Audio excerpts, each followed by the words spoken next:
Mga artista na sumali sa rally kontra korap na politiko nitong September 21. Huwag gawing negosyo! Serbisyo sa tao! Pinas merong umaakyat na stuffed toy na buhaya. Siyempre gusto natin na may managot. Gusto natin na makulong ang korap. Panagutin natin sila dahil sobra na sila! Pero bago ang lahat, kung ikaw ay bago sa aking channel, huwag kalimutan na mag-subscribe at i-click ang notification bell for more trending news.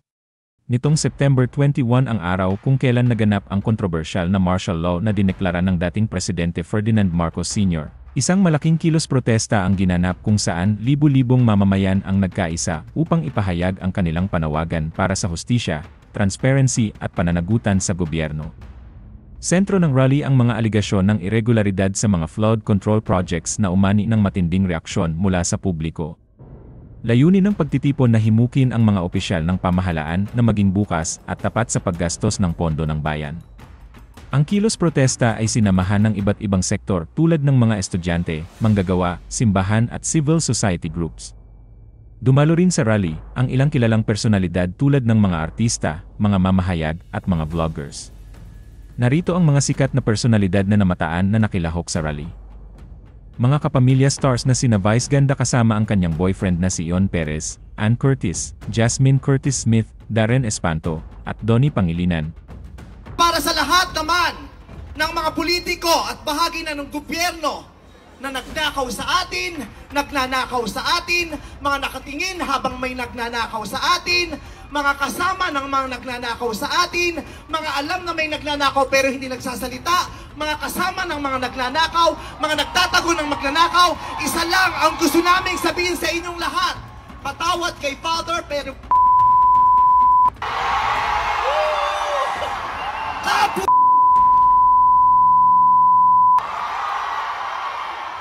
katatapos lang ng misa pero Panginoon, patawarin niyo kami pero totoo yan. Ito ang wika ng lahat ng mga Pilipinong ninakawan. Kaya hinahamon ka namin, Pangulong Bongbong Marcos, kung gusto mong magkaroon ng magandang legasiya, ang pangalan ipakulong mo lahat ng magnanakaw. Nakatingin kami sa iyo, Pangulong Bongbong Marcos, at inaasahan ka namin. Jody Santa Maria. Importante na may managot. Hindi pwedeng wala eh. Kasi ilang beses na itong nangyari. Ilang revolusyon na ang pinagdaanan natin. Dapat hindi na natin to pwedeng halagpasin. Kailangan pong kumilos tayo. Kailangan po na marinig ang boses natin na gusto nating baguhin ang sistema. Siyempre gusto natin na may managot. Gusto natin na makulong ang korap. Angel Aquino. Importante na bantayan natin ang kilos nilang lahat. Mag-umpisa tayo sa pagiging vigilant, sa pagbabantay, para hindi na nila gawin ang ginagawa nila. At tama, panagutin natin sila. Panagutin natin sila. Dahil sobra na sila! Maris Racal.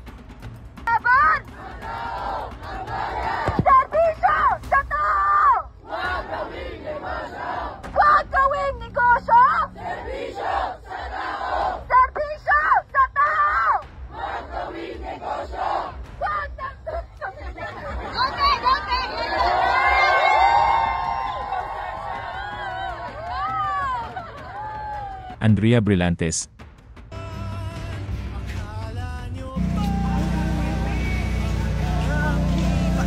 They're part of history.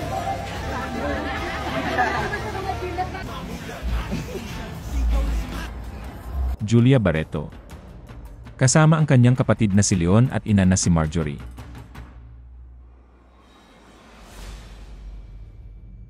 Miss Universe 2016 Catriona Gray.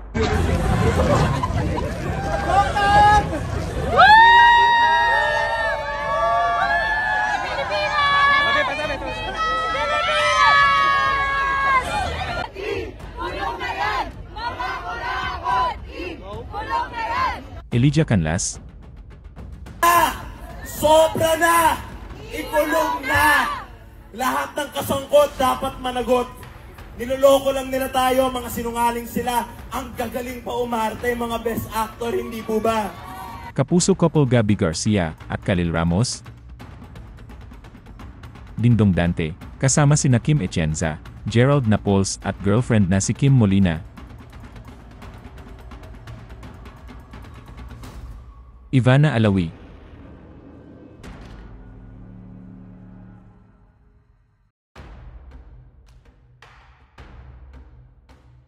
Jessica Soho. Kanina pa ko kayo. Hindi pa kayo naka-video.